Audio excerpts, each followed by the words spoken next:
This Choircast podcast is brought to you by Better Living Through Literature, How Books Change Lives and Sometimes History. Going all the way back to Plato, genius thinkers have explored the impact of poetry, fiction, and drama. Better Living surveys the great debates, from the early philosophers to Jane Austen and Percy Shelley, to contemporary battles over multiculturalism and book bans. In the process, it shares compelling accounts of lives transformed by literature. Better Living is available now on Amazon. The majority of our life is lived in liminal space. And there's this in-between space, this liminal space. This liminality that reveals possibility. I think we're in a liminal moment, but also in a place of transformation. We could actually change as a people. I have great affection for the church and a troubled relationship with it. That can't be the gospel, because God said to love our neighbors. Just to be alive in time means that we're on the threshold of the future. Just to begin questioning is so difficult, because you have these voices in your ears telling you that you're not a real Christian. We don't know what the future looks like. We have to work it out together. Welcome to the Liminal Living podcast, where we have conversations with those who are going through dark nights or deconstruction. Dr. Bruce Epperly, welcome back to the Liminal Living podcast. It's great to have you back. It's a joy. Well, I really enjoyed our conversation last time. Your books are so... I don't know, they make me think in many different ways. And the last one, you made me think differently about some of our American heroes. We did the American mystics. And yes, homegrown mystics. Yes, that's what homegrown mystics.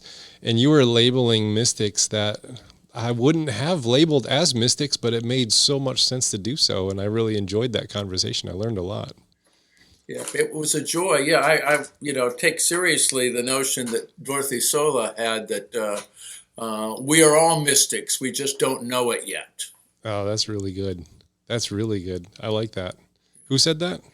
Dorothy Sola. I don't know. It's a S umlaut LLE. She's German, and I have to say that my German pronunciation is very modest. When I have our worship director read our passages out of, the scriptures for the Sunday, he says, "How do you pronounce this name of this city or this person?" I say, "Not really sure, but just say it with confidence." Yeah, well, that's what they say, fake it till you make it, or something like that. Yeah. I'm not that good a politician, so I try to be too precise and being too accurate and, and really want to be the source of true rather than fake news. That would be great. We need some more of those. It's hard to know what's reality anymore. Isn't that the truth? Oh, I want to dive into the book that you sent me to read. I read it. It had a very powerful opening that I want to get to. But before we jump into that, we're in a pretty tenuous time. It's really hard to just make sense of anything. It's confusing. Yes. It feels very disrupted. And here's a good question for you. If you could resurrect any author from any age to have coffee with, who would it be? Why did you pick them? What would you talk about? And what would you hope to hear from them? It's kind of a big question. That's a wonderful, wonderful question. I think probably I'd still go with the fairly recent Howard Thurman. Oh, that's a good one. The African-American mystic. And I'm currently doing a class for one of my publishers on the wisdom of Howard Thurman for a time like now. Whoa. Howard Thurman, for your listeners, was an African-American mystic theologian, grew up in Jim Crow America, lived with his back against the wall, was not somebody you'd necessarily find at the demonstration or protest, but he was a mentor to virtually everyone in the civil rights movement, and wrote the first black liberation theology, according to most. I had a chance to meet him twice because a couple of his friends, dearest white friends, were mentors to my wife and myself, respectively. And when I met him, he was the age I am today, in his early 70s. And of course, I was a college student at the time, and he was definitely a venerable figure. I would sit with him because I think he would be helpful to me over a cup of coffee or a beverage to figure out how to keep your spirit in a time like now.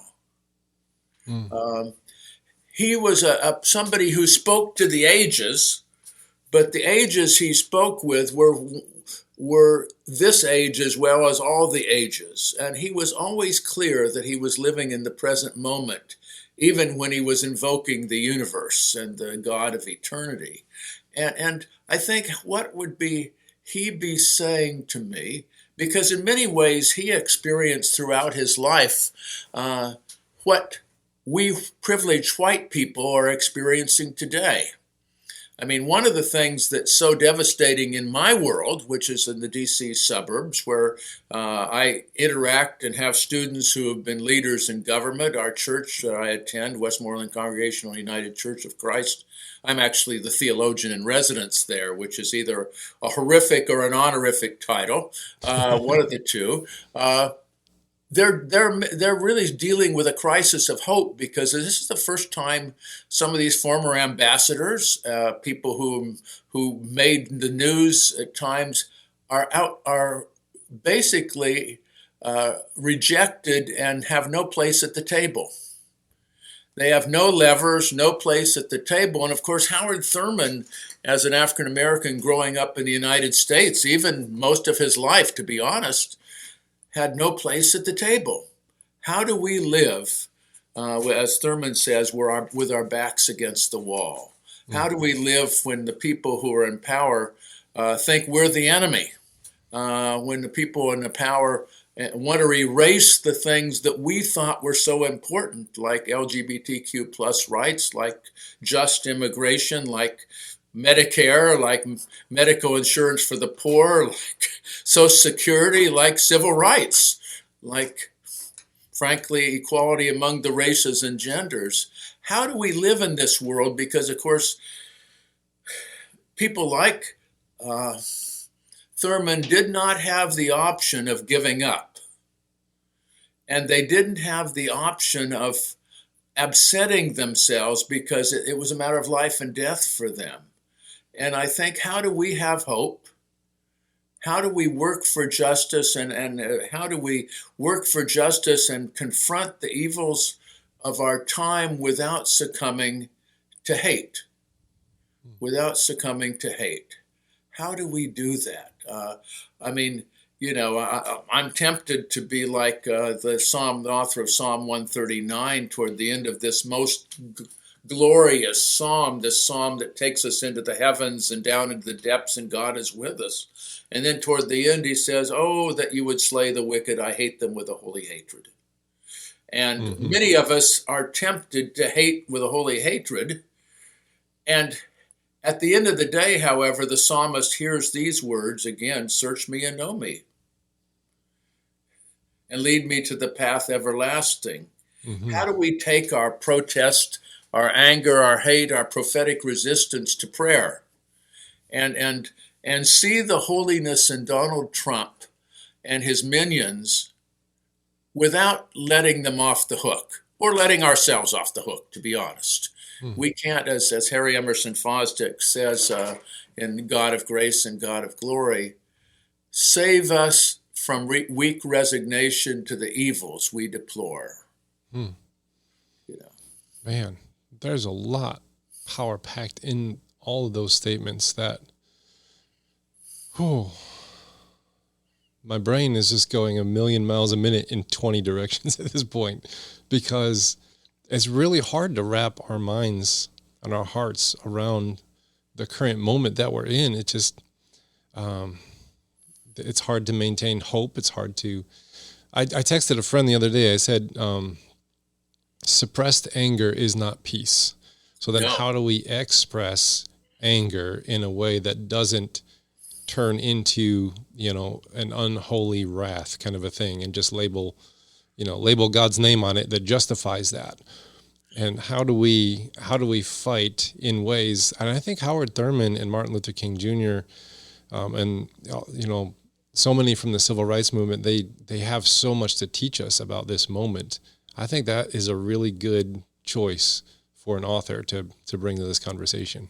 And in light of the current of some of the stuff I suspect we'll talk about, Thurman felt firsthand the pain of the world. He could not avoid it. So there's this damning comment he makes in one of his lectures or sermons. When I encounter a Christian, and probably he's talking about a white Christian, I do not know what their attitude will be toward me. That is a pretty damning comment. Yeah. And it's said in a very even-keeled way, but it's basically, you cannot depend, he's saying, on a Christian providing a safe sanctuary for people like me. Mm-hmm. And certainly that's how many of our friends in the LGBTQ community, many of our friends who are people of color, many of our immigrant friends, whether they're here documented or not, have no idea what people who go out of church saying praise the Lord will do as they strap on their ICE uniform or as they go to the voting place and to vote in an upcoming election for Congress or Supreme Court in a state near you. They can't trust us Christians. Mm-hmm. And I can feel with them on that. Yeah.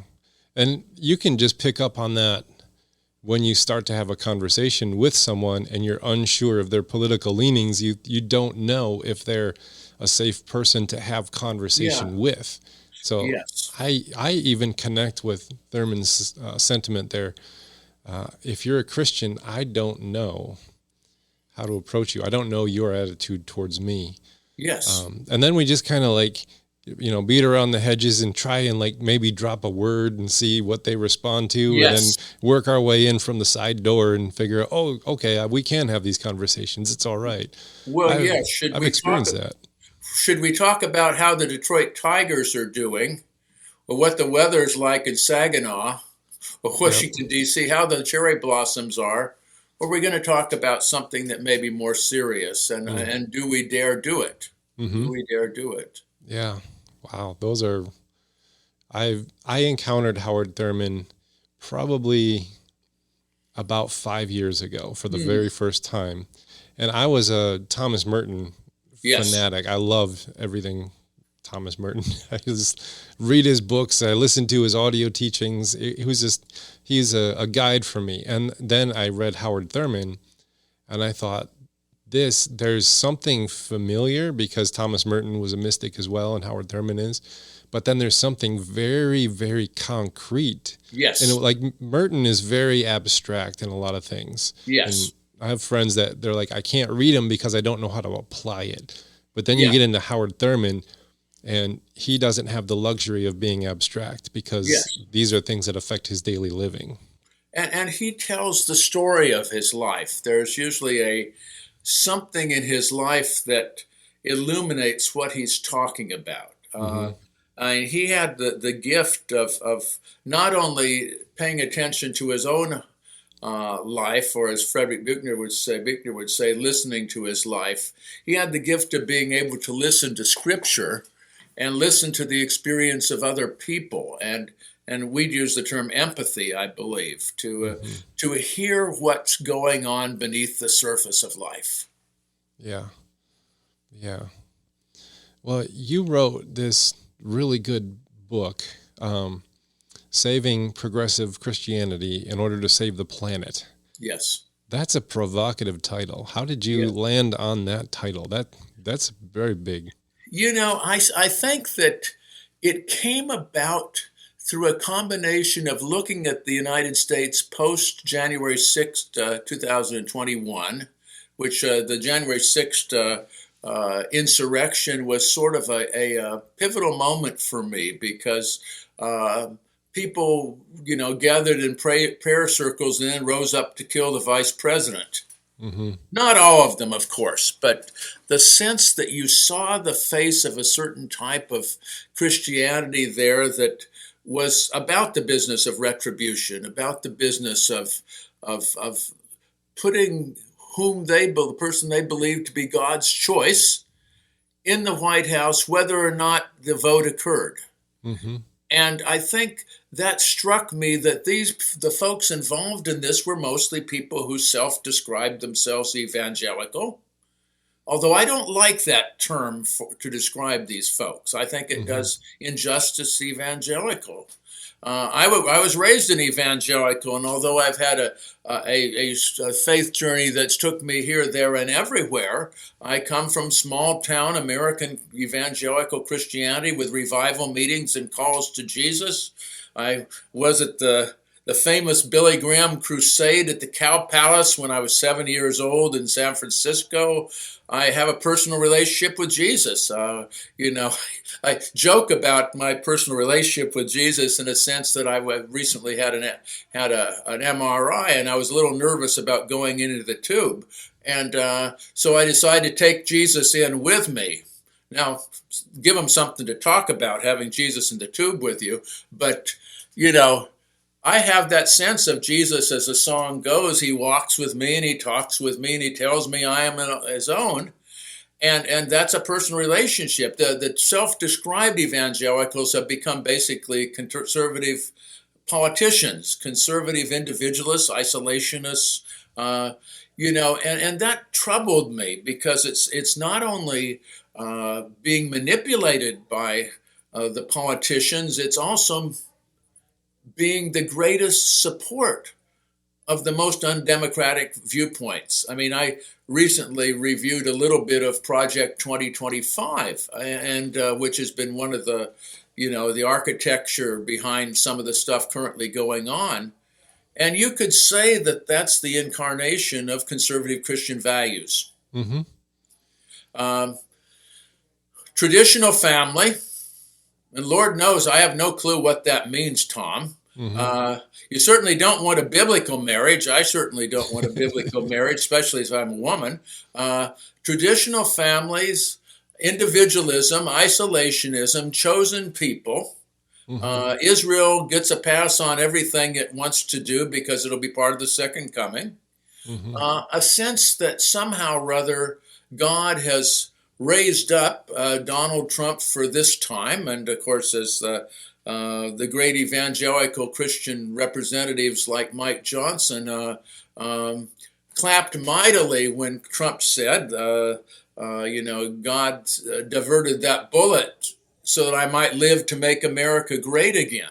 Mm-hmm. And when Donald Trump used the term retribution in one of his speeches, I am your retribution, every Christian of a conservative perspective there knew what he meant, knew what he was God's sword, mm-hmm. to slay the wicked and to slay the big government. And when I'm being a little audacious here, I realize, Tom, to say that progressive Christians can do anything. But what I'm saying is that we need a strong, spiritually grounded, theologically grounded, ethically sophisticated, socially active progressivism, and be it Christian as my perspective, to, in a way, be a counterforce as well as a creative force.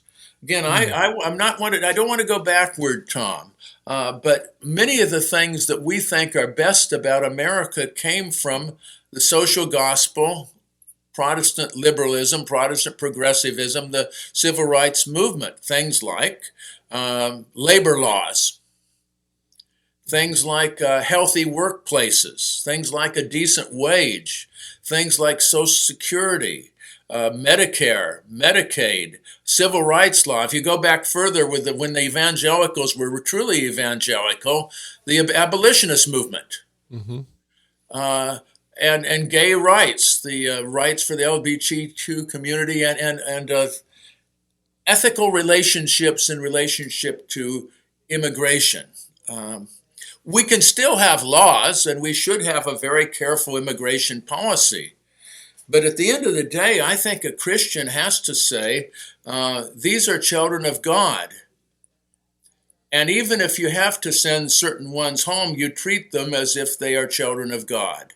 You don't put them in cages and then have some spokesperson come there with their Rolex watch and their makeup to give a little speech. The contrast in that person who gave that speech, Christy Nome, is touted as being one of the Lord's most faithful. Mm-hmm. So and I believe progressive Christianity has a role as a catalyst, as a movement that has a quest for justice to at least put the finger in the dike to start with, and keeping the moral arc from being sent backwards, and really we need a vital progressive religion. And part of our problem has been we have been too complacent. I think we've been too complacent spiritually and theologically and socially in a way, and we need to figure out how are we going to be an active community to save the planet and save our nation. And at this point, maybe to be the rescue squad for the nation. Because I think that even in these 2.5 short months, there's been some pretty serious damage done to the United States here and abroad that will take a good long time to recover. And so we need good theology.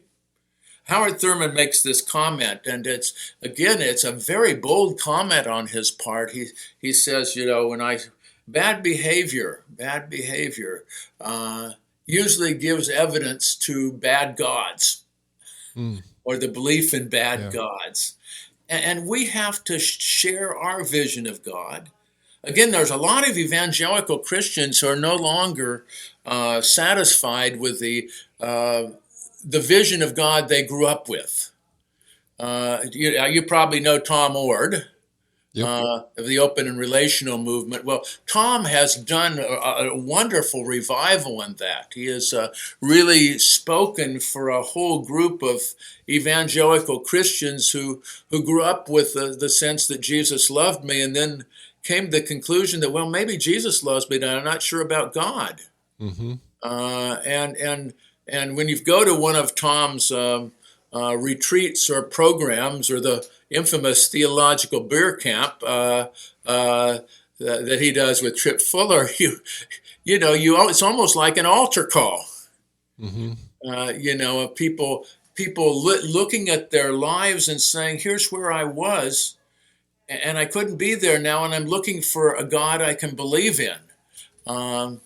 We have a lot to say. I believe progressive, and when I define progressive Christianity as, in a broad sense, as being the belief in God's presence everywhere in all things, that God's primary characteristic is love, that God delights in diversity, that God feels our pain and joy and is at work trying to respond to it, that God has a vision of what the world could be like that includes all of us, and it's not a coercive or domineering vision, and that this vision inspires us to be like God. Mm-hmm. It almost feels like the Christianity you're describing is very different from the Christianity I grew up with. Yes. And it feels like there are almost two distinct, separate faiths that both claim to follow Jesus, but they're polar opposites from one another. So how did this divide happen? And I've been in both camps growing up. So it's kind of like an awakening to, I didn't know that my fundamentalist upbringing thought of God this way.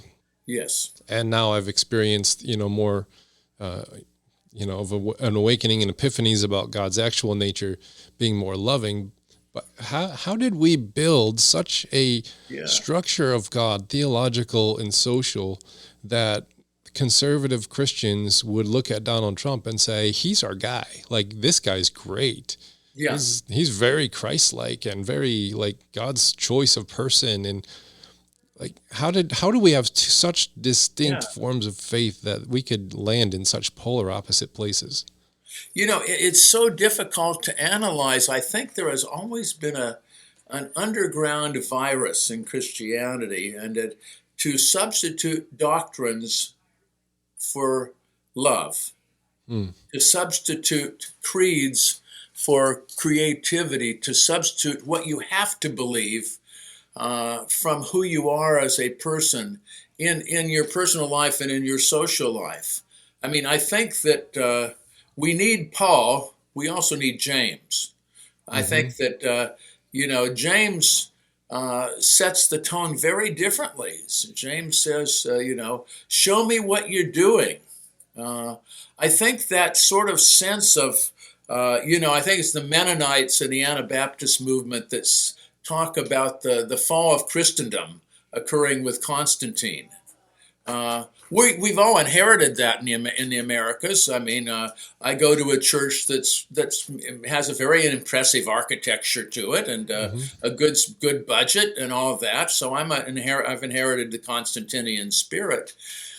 But the sense that God was blessing the rulers, blessing the status quo. Again, I have to go back to Howard Thurman. He asked the question, how can a religion that was had its origins primarily in vulnerable, marginalized people become the possession of those in power? Mm-hmm. And I think part of it was that sense of power. Some of it was, I think, built into the struggles that Christianity, and again, they're doctrinally based in dealing with culture and science. I think that today's conservative Christians has no problem with Donald Trump's prevarication, that is, his lying, because at one level, Orthodox doctrinal Christianity is historically based on a negative attitude toward facts. Think about Copernicus. Yeah. Think about the theory of evolution. Think about even as recent as 4 years ago, people going to have mass worship services without masks on the beach in California. That sense that I don't care what the facts are. Mm-hmm. I think it's a discomfort with dissonance too. Whether they, it's that sort of dissonance. If somebody challenges cognitive dissonance, somebody challenges my belief, and I give in, I have to throw it all away. And of course, you know this, Tom. I suspect that whether or not you agreed with this, you studied those books like Evidence That Demands a Verdict. Grew up with those. Yeah, or the books by the Creation Institute down in San Diego. Yeah, they bluntly said, if we give up the 6-day creation, we have to give up the resurrection. Mm-hmm. So they have a vested interest in turning their backs on facts. Yeah, I can see that. And that. with Donald Trump, I think they don't very, very seldom will anybody tell you this, but it's probably baked into the cellular aspects of conservative Christianity. If they really admit that Donald Trump is not a Christian, doesn't care about Christian values, doesn't even care about them, is motivated by things that are very different than Jesus' ministry, they'd have to throw it all out. Mm-hmm. And I think Trump has become so identified with conservative Christianity. Again, I'm told that surveys indicate that in a conservative church, 70 to 80% of the people voted for Donald Trump. And there's no way they cannot deny that they were aware of who he was. Even if they're not part of the elite like us, they've still seen the speeches. Mm-hmm. They've still heard the words. So I think some of it is also the love of power, and the sense that, there was a better day and it was yesterday. Mm-hmm. And of course, yesterday in among conservative Christians was the day of the traditional family. The day perhaps when marginalized people knew their place and knew how to behave toward the rest of us who were the, in quotes, superior people. Mm-hmm. It seems as if most Christians of a conservative viewpoint are happily going along with the erasure of history, mm-hmm. happily going along with taking black voices, even out of military, or even challenging the Black History Museum in Washington, D.C. to tell the right things about Black history. I think it's baked in. There's still Jesus there, and they're God's children. I have to remember that. Just as I hope they think that I'm one of God's children. And I have to do my best to realize that a lot of this is based on fear. A lot of it is based on grievance. I mean, I remember going to, if you look at it in a way that we grew up, Tom, I remember later on in my life, I was probably 30 years old. I was teaching at Central Michigan University, and I went to a wedding of one of my wife's closest relatives. And during the rehearsal, I wasn't a member of the team that were, the wedding party, but one of the groomsmen came up to the minister, who in true caricature sense had white shoes, came up to the white-shoed minister and says, "Well, I accepted Jesus as my Savior. Now I know I won't go to hell." And that was the point of it. So if you have a fear-based religion, that deep down, it's, they might not be saved if they let go of this. I think, yes, and they might find that the morality they've constructed for themselves is not really based in grace. They're afraid of who they would become if they don't have an authoritarian system with guardrails around it. It's an interesting thing, because I recall having conversations with many evangelical kin or conservative Christian kin and saying, well, if you didn't have the threat of hell, why would you behave well? That argument never worked for me. I don't need the threat of hell to do the right thing. Sometimes I try to do the right thing at home to avoid my wife yelling at me, but that's a whole other thing. She's out in the distance, and she said, "I heard that." But we all have that little self that's worried about retribution. But if they have, if there's a sense that the other people might be right, and I'm wrong, my soul is lost. So I never interpret as a Christian, for example, diversity as an attack on my faith. I never interpret the reality of transgendered people as an attack on my faith. It's just the reality of transgender people. But for them, it's about eternal life. Yeah. There's this bias that Brian McLaren wrote about. Yes. He wrote about 13 biases, and one of them was the cash bias, where you don't want to criticize or even see the things wrong within a system that you benefit from, either monetarily or not. And I think Christianity is that system where it is set up this whole framework of belief and belonging that then keeps your behavior in line. And if I can't question this thing because I'm benefiting from it in this way, that it gives me, a church community, and it gives me very black and white, right and wrongs, and it gives me, an assurance that I'm not going to go to hell and burn forever when I die. And I can't criticize that whole system because I've so identified with it that I can't see anything that might be wrong with it inside of it. We're taking a quick break here mid-show to let you know of an opportunity that Choir is offering. Are you deconstructing your faith? It's tough, believe me, I know, I've done it. But what if you didn't have to do it alone? Imagine having guides like Jim Palmer, Kristen Dumais, Jennifer Knapp, Brad Jerzak, Brian Zahn, Paul Young, and more by your side to help. I know I would have loved that on my journey. Well, now you can. Head on over to choiracademy.com, link will be in the show notes, and register for their Square 2 class using the promo code LIMINAL, and you will get 10% off. This course and community are designed to help you navigate your journey with wisdom and support, all because you're a fan of the Liminal Living podcast. Ministry leaders, how do you heal from the burnout, loneliness, and the relentless weight of leadership? Kaneo Center exists for you. For 5 years, Kaneo has walked with over 500 ministry leaders through their darkest seasons, offering a rare blend of compassionate coaching, therapeutically informed practices, and Jesus-centered renewal. Kaneo is launching new 24-week cohorts now, where you'll join a small group of leaders for weekly video coaching, guided curriculum, and reflections to rebuild your resilience. The cohort all ends with a retreat in Puerto Rico. As a Kaneo coach myself, I've seen how this space transforms lives. And for Liminal Living listeners, mention Liminal in your application at thecaneocenter.com/cohort to claim $100 off your cohort experience. You've poured into others, let Kaneo pour into you.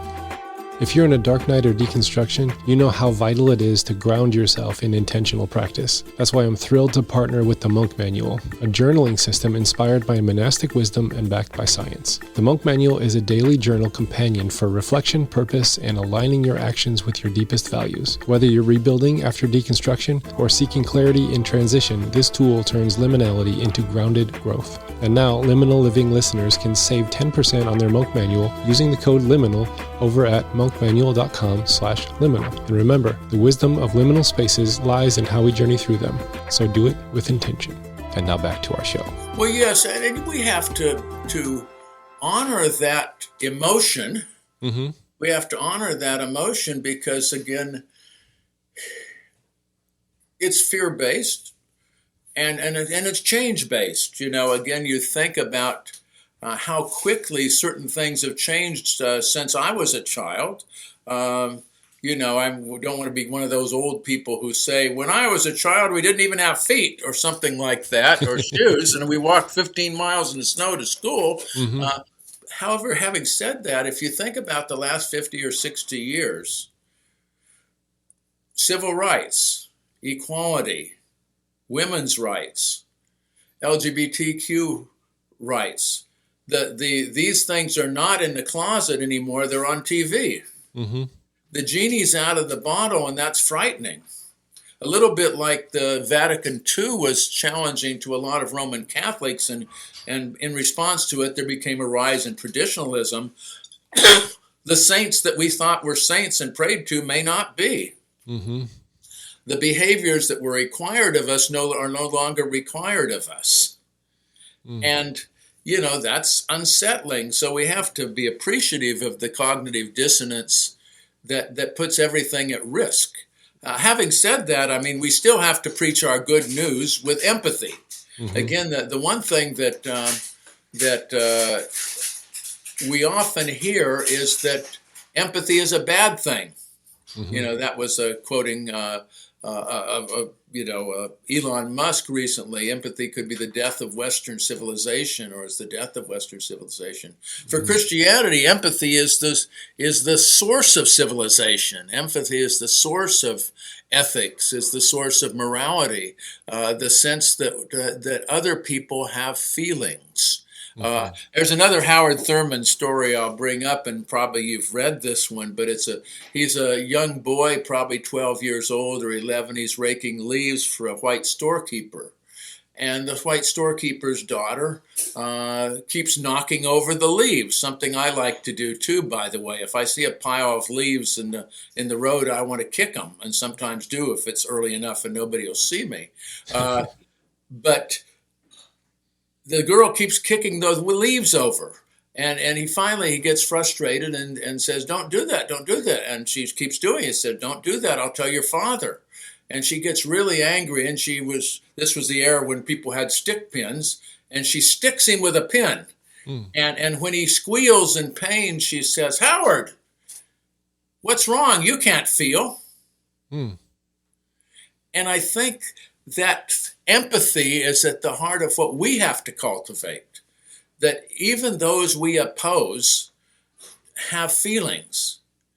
Even those we oppose have fears. And so we don't try to grow progressive Christianity so we're going to beat the evangelicals.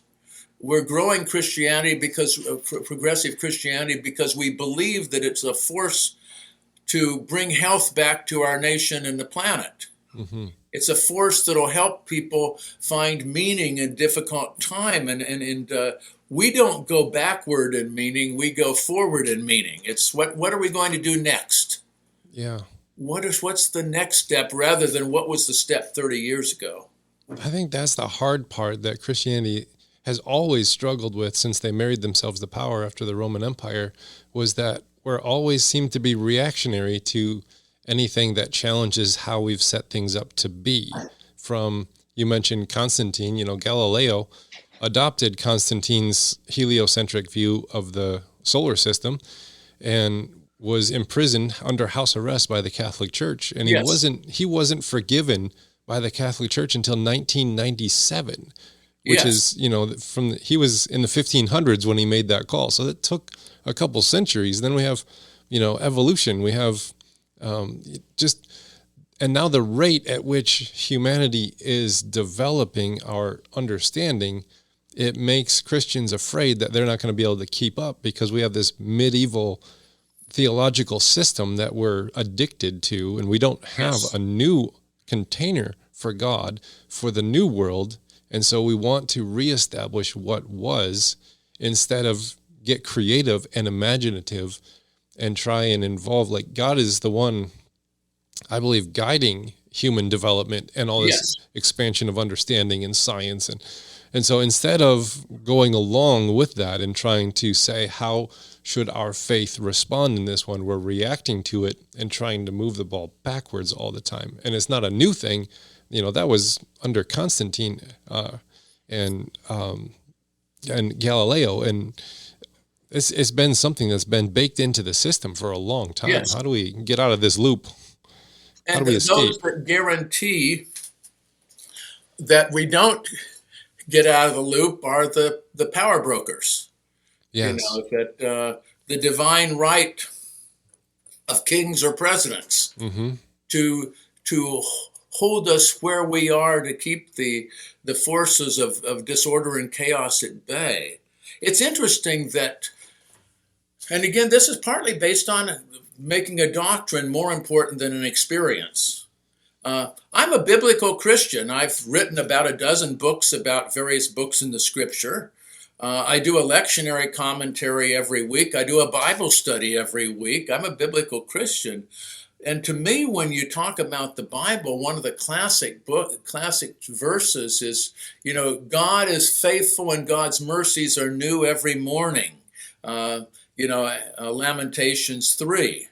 God is faithful, God's mercies are new every morning, which holds that polar tension that God's fidelity is the fidelity of novelty. That God's fidelity is the fidelity of being the restless spirit through creation, but always a loving restless spirit. Again, we are not what we want in the people we care about is that they not stay the same, but their spirit stays the same. Love takes a lot of different forms. I have 2 grandchildren I love greatly, and I treat them differently now than I did when they were 1 year old. They're now 12 and 14. And the call of love is to be always loving, but to always change the shape of love. And if you read the Bible well, it's a book of changes. It's kind of like the I Ching, the book of changes called the Bible, in the sense that there's always a new creation. Behold, I do a new thing. Even the Apostle Paul, who's often seen as the guarantor of the status quo, says, be not conformed to this world, but be transformed by the renewing of your mind. That renewal and transformation, I think probably all of our best things that we do are ambiguous. And I understand why the church in the 4th century decided to close the canon. But I think as they closed the canon, they should have remained more open to revelation. In closing the canon, they kind of fossilized things. Yeah. And for the unsuspecting believer, that closing the canon meant that there was no more truth to be found. I remember an old disciple of Christ, the Christian Church Disciple of Christ is a denomination out there. I'm actually one of my two ordinations is in the disciples in the UCC. I was first ordained a disciple and then later called into the UCC. Used to say, I can buy all the Holy Spirit in the world for 25 cents, which was the price of a Bible. Oh, yeah. Okay. Which was a sense that the Holy Spirit was entirely confined to the words of the black-backed, devil-hating Bible. Mm-hmm. And I think that it goes, again, the power of unchanging doctrines and unchanging dogmas to stifle justice and creativity. And behold, I do a new thing. Mm-hmm. Do you not know? Have you not heard? Have you not seen? Behold, I do a new thing. And certainly the ministry of Jesus was grounded in novelty and affirmation and the sense that there was more ahead of us than behind us. So I think whether we talk about science or politics or religion, finding our truth in doctrine alone is dangerous. That's why, the Wesleyan quadrilateral is such a good thing. It says scripture is important, experience is important, tradition is important, reason is important. I'd always add an extra one, that the discoveries in culture are important. That's a good one. Put them all together, you've got a dynamic faith. You're not stuck in the past. You're not stuck in the 4th century or the 1st or the 17th century. That there, I think you really adding that cultural piece is really, really helpful, especially in modern times when that cultural piece is growing rapidly. Yes. If you just look at what has been done in the last 100 years, I teach astronomy to teenagers on Fridays because it's fun and I'm a nerd. And, when you tell them that it is only, within the last 100 years or so that we actually learned that the universe is bigger than our Milky Way. Yes. That's astonishing to know that information is so new. It's barely a century old. Yes. And we haven't responded properly to, I don't think we've even responded properly to the Galilean, like we have to realize we are not the center of the universe. We're not the center of everything. Yes. And I don't think we've really wrestled with that thought, because the theology that was questioned there was not just how the world works, but how God set things up, where everything is earth-centric, human-centric, and God's response to this moment, this planet, this people, it's all centered on us. And now we've expanded things and says, wow, this is a lot bigger than we thought. We don't know what to do with all of that. Well, yes, I think that's a key element, Tom. And I think that for me, there's a phrase I've used over the years. It's one of my favorites. All of us have phrases we use regularly. Mm-hmm. And it was used by Nicholas of Cusa and St. Bonaventure. It may have even been used by one of the early Greek philosophers. God is a circle whose center is everywhere and whose circumference is nowhere. That allows us to hold the tension of saying we can talk about being at the center of things, but we're not the only center. Mm-hmm. And if we believe God is omnipresent, then every place is centered by God.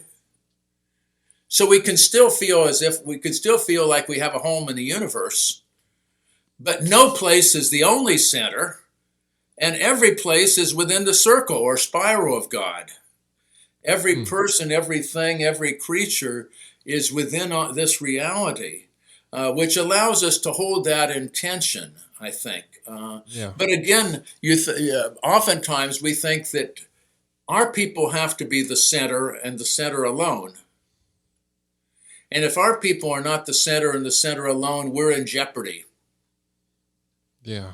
What if everyone is somehow centered by God, and we, as Ernie Campbell, one of my preaching professors, said, there are only two kinds of people in the world, That's always a dangerous statement to say two kinds of people in the world. Those who are in God's hands and know it, and those who are in God's hands and don't. Mm-hmm. There are only two kinds of people in the world, those who are in the center of God's care. We oftentimes call them mystics or true evangelicals or Buddhists or Hindus. I mean, it doesn't have to be one of our tribe. Mm-hmm. Our tribe should expand, by the way. And those who don't think they're in the center or don't think their neighbor is in the center. What if we're all in the center? Mm-hmm. Yeah. That center set versus boundary set. Like, we talk about one of the main understandings of God that we grew up with is this omnipotent, omnipresent, omni-God. But then we draw very clear lines around who that God is, what that God is capable of doing. And it's almost contradictory to each other now that I'm on the outside of that understanding of God, looking in and saying, if that view of God was so big and omnipotent, why was the box that I put my faith in so tiny and so small? Yes. And that's a contradiction that I didn't see when I was inside the box until I ventured outside the box and looked backwards and said, oh, wow, that was a really small way to view my faith. Yes. Is your God big enough? Mm-hmm. Is our God big enough to live in this universe, to embody what we know? And of course, we only know this universe. I'm not yet clear whether or not there are multiverses, as some people would suggest. I'm pretty clear philosophically speaking, that there has always been something. Maybe that's just the human desire to say we can't understand nothing, so there must have been something. that we're part of a series of universes, perhaps. Mm-hmm. Was if God is infinite in being, neither beginning nor end, that's beyond our ability to think about, by the way. Yeah. To try to assume that we know the length and breadth of God is silliness. What we can know is enough God to do us good. Mm-hmm. What we can have is when we were parenting as our son, who's now 44, there was a book called Good Enough Parenting. And I think we can say we could have good enough scripture, mm-hmm. good enough Bible. Doesn't have to be inerrant. It just have to be good enough doctrines. Yeah, I like that. Good enough worship, good enough ecclesiology, good enough understanding of the universe to get us through this lifetime in a way that's creative and just. Yeah, I like that. I would like to build out a practicality of that. Like growing up white evangelical, I was all about abstract and ideas and all that. And then I read Howard Thurman, and he takes this mystical stuff and puts it right with the boots on the ground and saying, here's what we do about it. And it built the civil rights movement. Yes. And I know that mysticism and prophetic imagination can be not so abstract and be very, how do we build these kinds of societies that progressive Christianity can inform without becoming a political action committee of one of the political parties? Because that's our main criticism of Christian nationalists is you've just joined the Republican Party for their agenda. How do we not become just the neo version of that and say, oh, we're just going to join the Democrats and become their political mouthpiece, and we can ordain what they're doing by God? And you know what I'm asking here? I sure do, because I live with it every day. I happen to think that on the broad spectrum, the politics of the Democratic Party come closer to prophetic biblical politics than the Republican Party. I would agree 100%. Having said that, I don't think we should baptize the Democratic Party. I would also agree 100%. Yes. I think that, again, as going back to the Bible and that old radio show, Back to the Bible, Back to the Word of God, that I remember hearing from my mom listening to it on the radio. The prophets criticized even the best governments. Mm-hmm. And I think the prophetic word is that maybe Apostle Paul may have something to say to us in Philippians 3. I'm running the race. I've got my eyes on the prize. I have not made it to the goal. And as long as we haven't made it to the goal, and I'm not sure that the goal ever is a final goal, we have to always hold in tension what could be with what is. It's a wonderful thing when the Biden administration passed a gun reform law.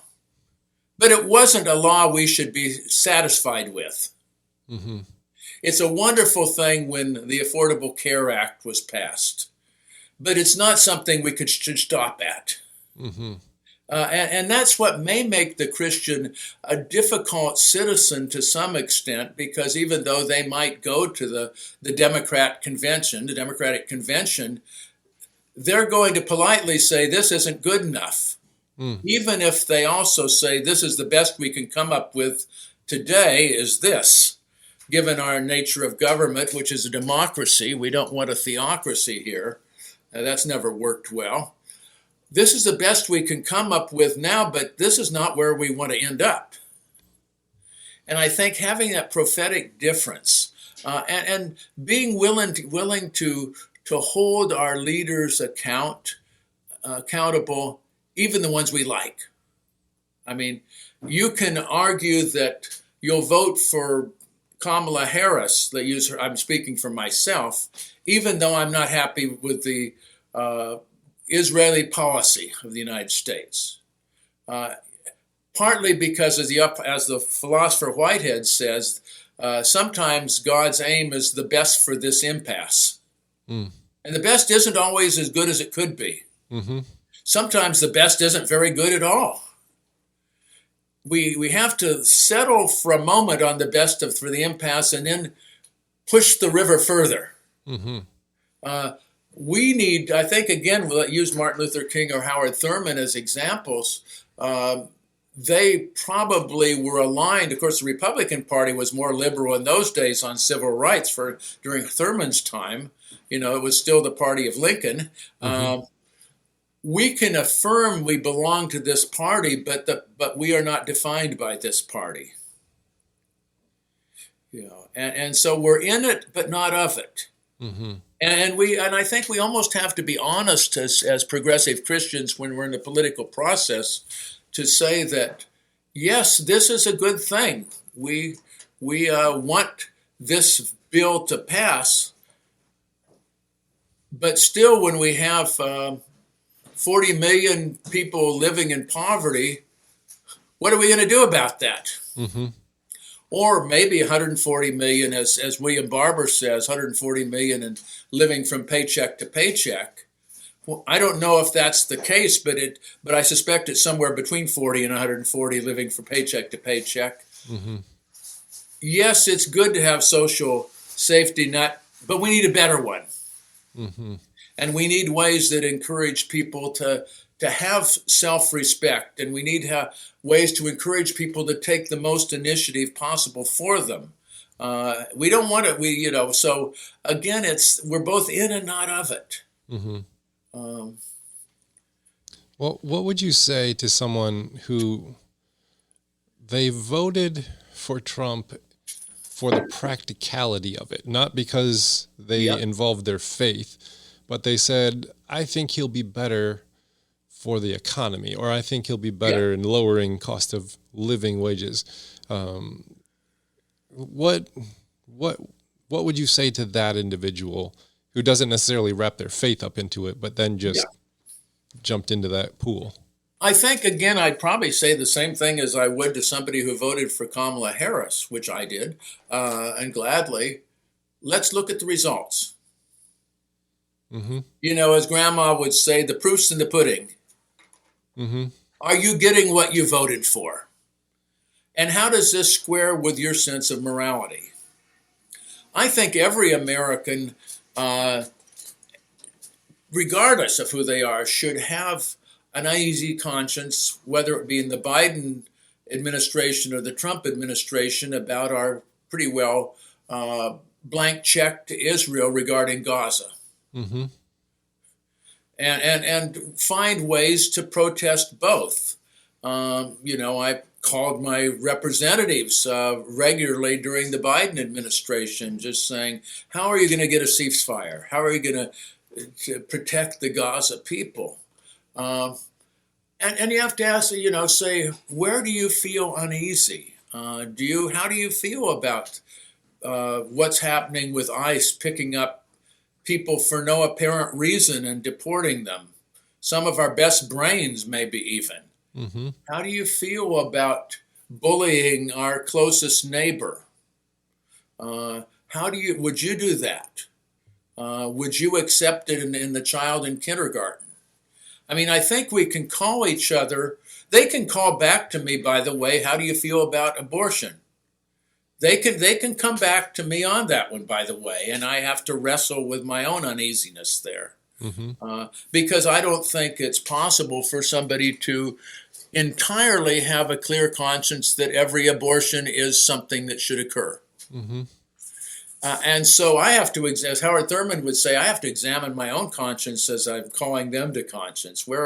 And I think about that all the time, because certainly they'd come back to me, and I support Roe v. Wade, even though I don't like it. I supported it because I think it was the best for the impasse. Mm-hmm. It was better than what was.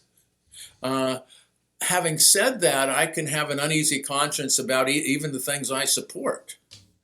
Or if they're Christians, I can say, is it a good idea on moral basis to close down programs that feed millions of people? Is it a good idea on a moral basis to turn a truck around that's arriving at the food bank? How, and again, and we have to do this with the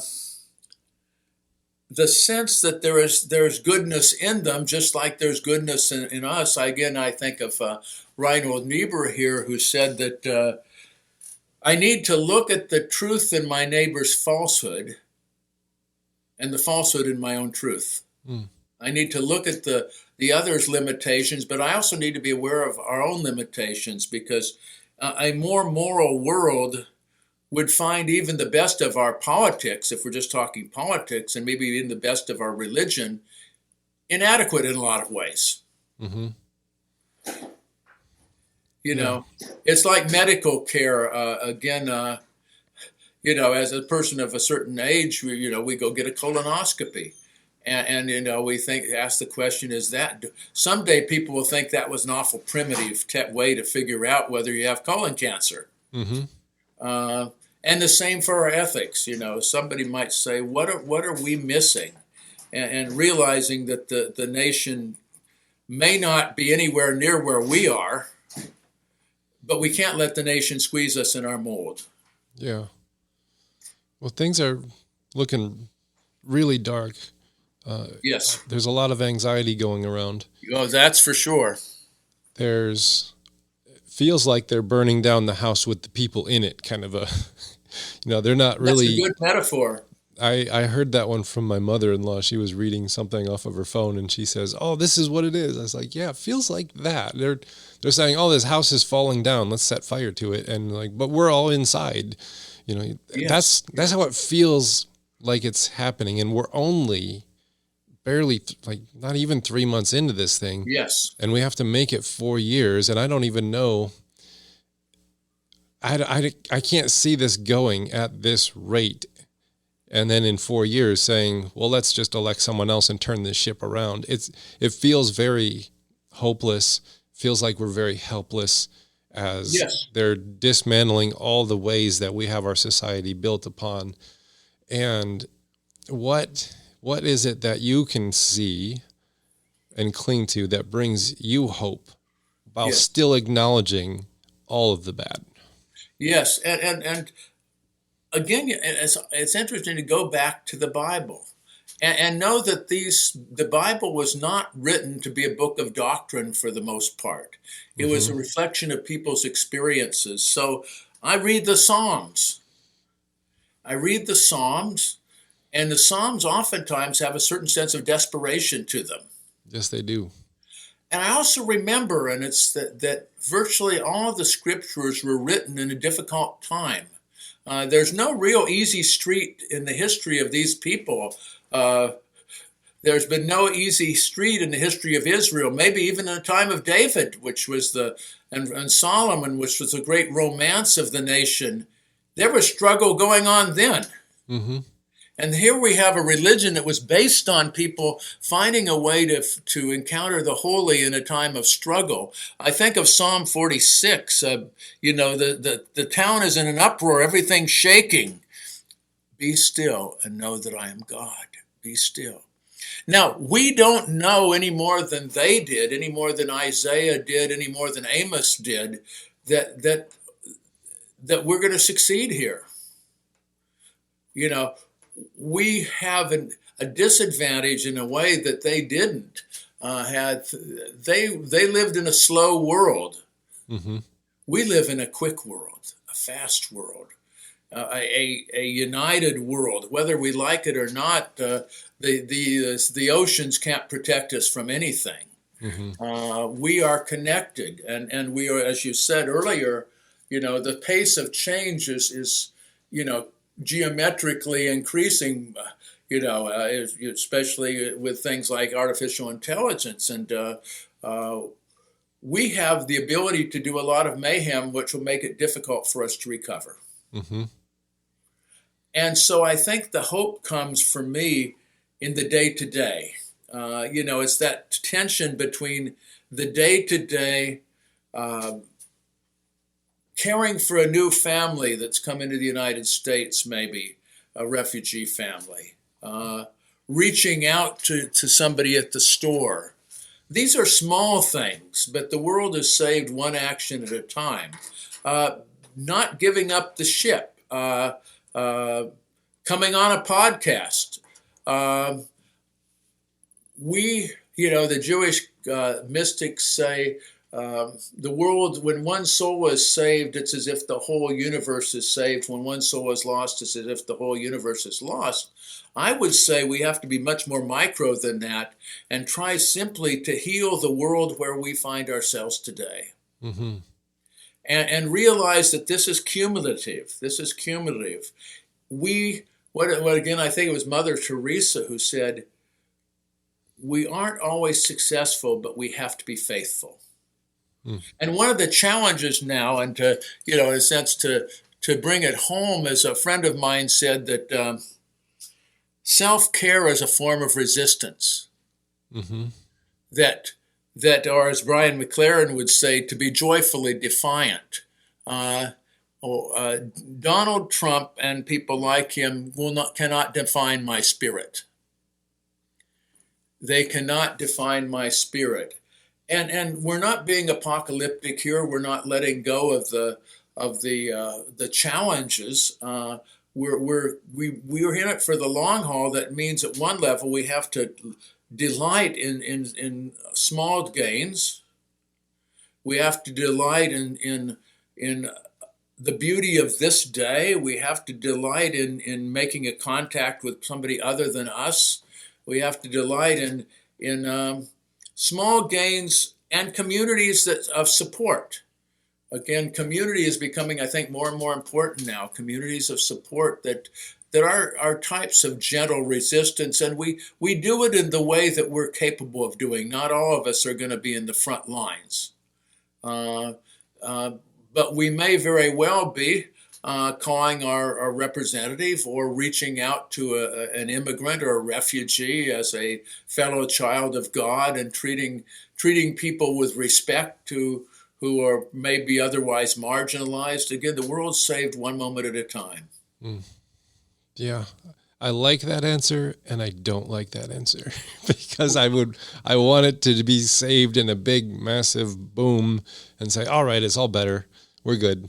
That feels safer, but you are absolutely correct that never happens. And it mirrors the early church, I think. Yes. A small group of people that did not conform to the world and did not deny the world in which they lived, but lived faithfully and shared the good news that they found, and trusted that God would bring people into their lives or in our lives that we can share what we believe to be true, and perhaps make a difference. That's wonderful. Well, Bruce, it's always a pleasure to talk with you. I want to have you as a regular on the show because I just learned so much. You write so many books, have so many ideas. I feel like I could have taken this so many directions and talked another hour, but we got grandkids coming over. That's next time. So we'll talk to you soon, Tom. All right. Well, thanks for coming on the show. And where do you want to send people to buy your book? Well, I might as well go on to Amazon, to be honest, or your local book distributor. Okay. There is an antagonism toward Amazon, and it's well deserved, by the way. Yes. But a lot of small book publishers, such as Energon, which did this book, Saving Protestant Christianity to Save the World, Save the Planet, depends on 90% of its sales from Amazon. And the company that Homegrown Mystics, Adam Chara Press, they're both beautiful presses. I commend your listeners to go look at their book catalog. They have great books on there. Again, their local bookstore distributor can do that. B&N, Barnes & Noble can do that. There are other ones. Go to the distributor that you think works for you morally. Well, I will definitely include a few links and a few options here so people can just click on them. Well, thank you again for coming on the show. It was wonderful. Until next time, I'll see you soon. Got to pick up the grandchildren, so I'll talk to you later.